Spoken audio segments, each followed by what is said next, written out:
Hey everybody, Lieutenant Joe here for our police-based podcast, the Blue Heart Podcast. So I want to thank you all for being here. You know, we're growing in membership, and I appreciate that. So please tell all your friends to subscribe. The more cops we get on here, the better.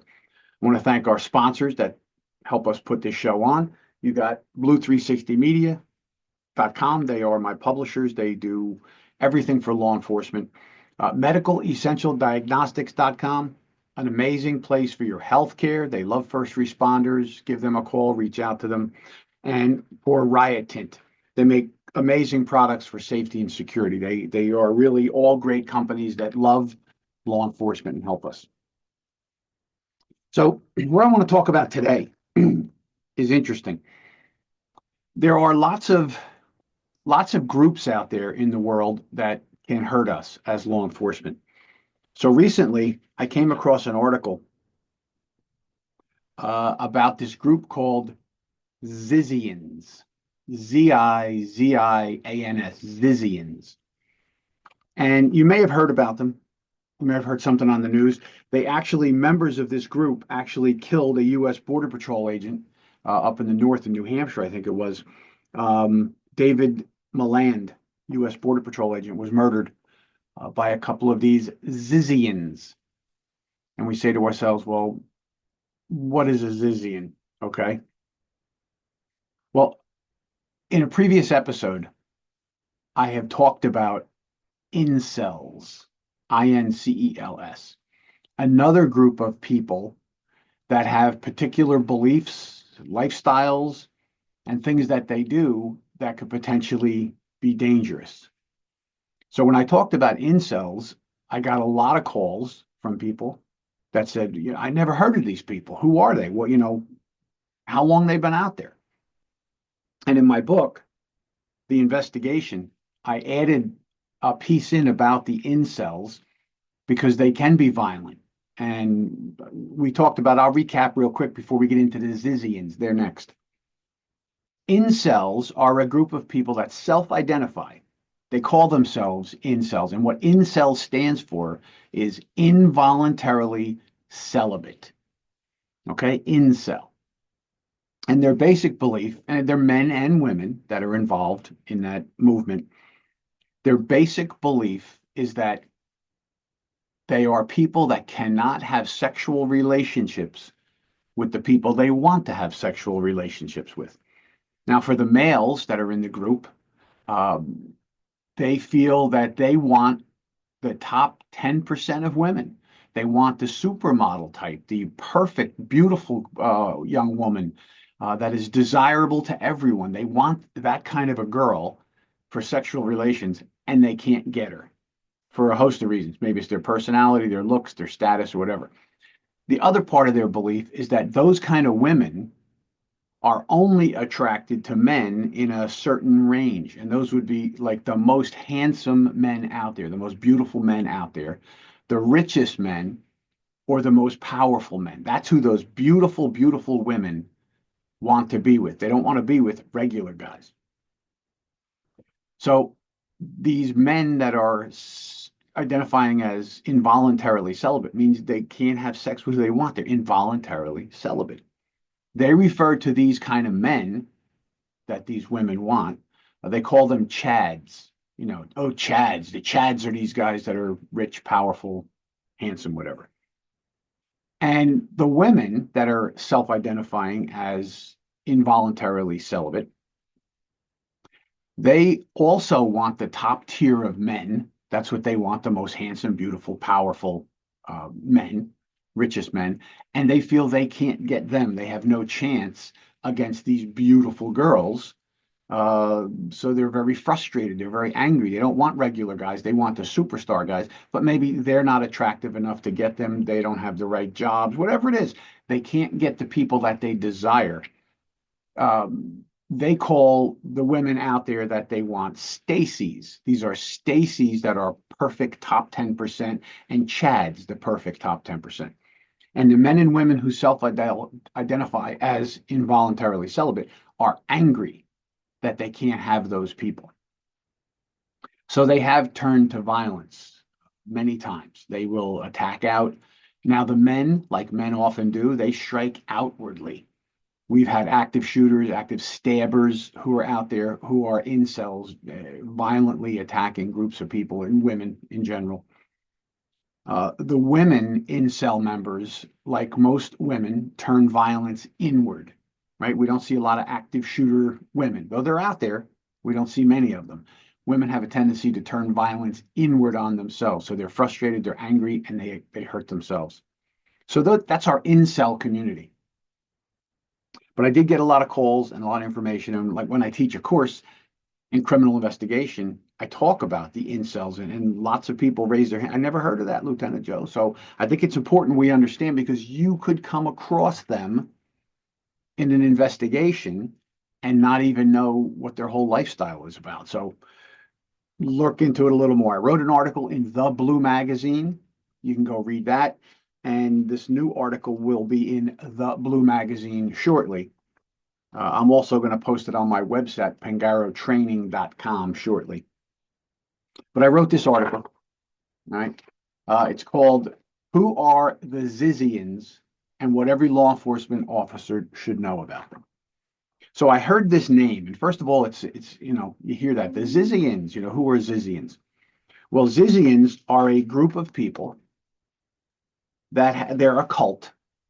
They believe in violent violent veganism. They are antisocial people. They are anarchist kind of people. And they are their leader is Jack Ziz Lasota. Now, Jack identifies as a transgender woman. Okay. She moved to the Bay Area in 2016 and started to was really interested in artificial intelligence and how it could be dangerous and that kind of thing. And then that branched out into antisocial behavior, anarchist behavior, and it led into this veganism, this strict veganism. Let's see. I shared on her blog. Disillusioned with establishment AI and nationalist communities, Ziz Lasota, attracted a following of like-minded individuals, leading the formation of the group referred to as Zizians. All right, so you could come across these people in the course of an investigation, and again, it's another group nobody's heard of. Who's a Zizian? What's a Zizian? Well, these are some people that have some interesting things. So some of their beliefs. The human brain, they believe, is divided into two consciousness, one on each side of the lobe, in each hemisphere, and they are conflicting with their desires and gender identities. All right, so they're saying that part of your brain is one side and the other part's another, and those can have conflicting desires, right? Your identity. So Jack Ziz Lasota, who created this group, identifies as a transgender woman, right? So you can see this is probably where some of these beliefs have come from. They believe in moral purity is achieved through extreme veganism and opposition to traditional authority structures. So there's your anarchist kind of group. The only way to be pure is to eat a vegan diet and reject all of traditional society and authority situations. They believe in unispheric sleep deprivation. So they do these deprivation things to achieve an alternate sense of consciousness, which has led to suicides from some people. We have used these experiments in the past. I don't mean you and I, but science has used experiments on sleep deprivation in the past to see what it does to people. And we know that when people have a lack of sleep, and I don't mean like you got a bad night's sleep or you're up all night for a shift. When you have a long period of no sleep, several days, you can have hallucinations, you can have a mental break if you don't get enough sleep. It's pretty interesting. They have a sense of urgency regarding AI and the future of humanity, often framing violence as necessary to prevent existential risks. So we hear that word all the time, existential. That means, it can happen to all of us. It can take over everything. So they believe that They're concerned about AI. They're concerned about our diets. They're concerned about veganism. They think that their brains are all these different things. So now you have people with apparently a lot of mental difficulties, right? And they're in this group and they have acted out violently. Here's some of the known incidences that they've been involved in the last couple of years. In 2022, in Viejo, California, Curtis Lind was a landlord, and after stopping rent payments, two Zizian members that were renting his house, he went over there to evict them. You got to pay your rent or you got to get out, right? The outcome, Lind was stabbed, but managed to fatally shoot one of the attackers, an Emra Burhanian, right? A Zizian member. So they went over to try and stab. He went to get the money. They tried to stab him, and he shot and killed one of them. A double homicide in 2023 in Pennsylvania. Richard and Rita Zajaco. The incident, elderly couple was found murdered in their home. Their daughter, Michelle Zajaco, also a known Zizian, became a person of interest in the double homicide.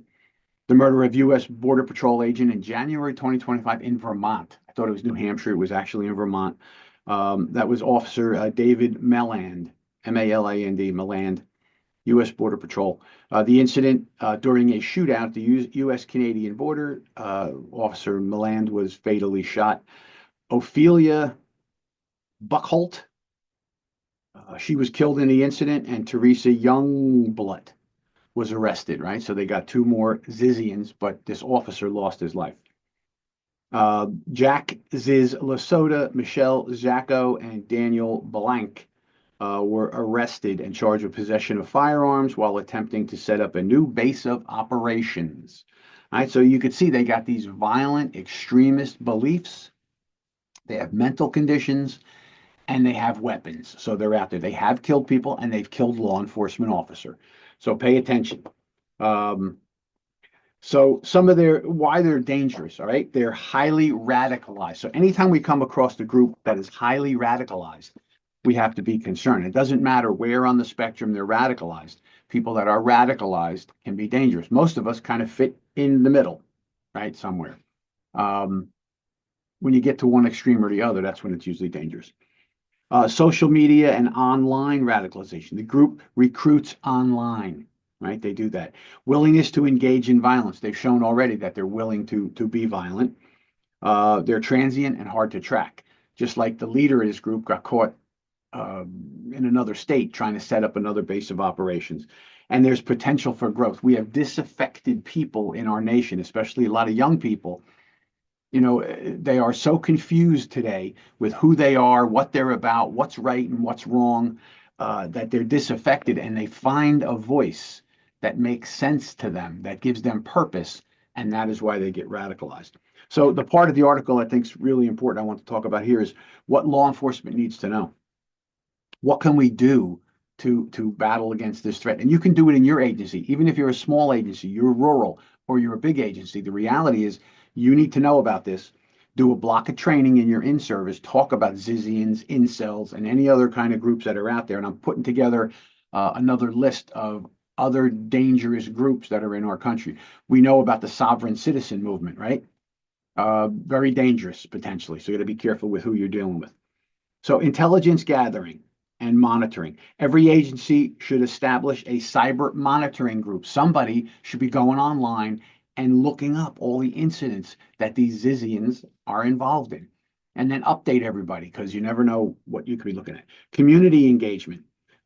Educate AI research communities and alternate lifestyle groups about the risks of being radicalized, right? Who cares what people live, how they live, who they want to live with? Nobody cares about that. As long as they're not violent, and we don't want any groups becoming radicalized because then you have to deal with them, and that could be dangerous. Let's see. Multi-state efforts. This is one of those things where there should be some kind of a database that we can go to, where we can enter in anytime we have an encounter with one of these people in these groups so that we can keep track of where they're moving around.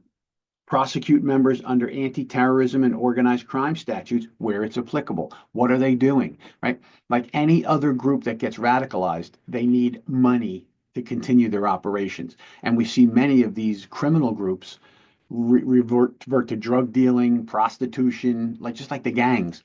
They need money. They're not going to go to work and turn in their paycheck. They do illegal activities, and that's where you might be a small town, you might be a medium-sized, big town. You don't know the drug dealing, where is it, who's doing it in your town, who's doing all of that. So understanding who these people are important. All right. So we know what they've done.